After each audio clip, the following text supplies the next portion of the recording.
आज आपण मस्त मसाला पिझ्झा बनवणार आहोत तांदळाचा. सगळ्यांना आवडेल. हे द्वाशीचं पीठ आहे. ह्यात 4 वाटी तांदूळ, 1 वाटी उडदाची डाळ, 1 वाटी मुगाची डाळ, 1 वाटी हरभऱ्याची डाळ आणि थोडेसे मेथीचे दाणे घालून आपण द्वाशीचं पीठ तयार केलेलं आहे. ह्या द्वाशीच्या पिठापासून आपल्याला द्वाशी, उत्तप्पा, फड सगळ्या प्रकारे रेसिपी बनवता येतात. आज आपण मसाला पिझ्झा बनवणार आहोत. राईसपासून द्वाशी घालू शकतो.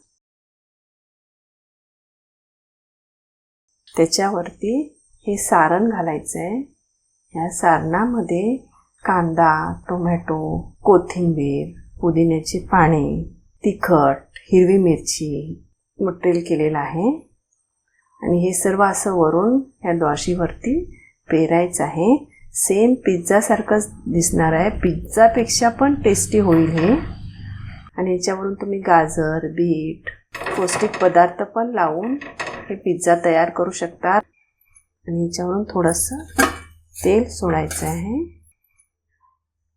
आपल्याला जेवढं हवं असेल तेवढं तेल किंवा तूप घालायचं. आणि हे द्वाशी घालत असताना ह्या पिठामध्ये थोडंसं पाणी घालायचं.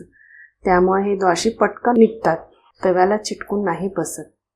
खूप प्रकारे रेसिपी आपण बनवू शकतो ह्या पिठांपासून.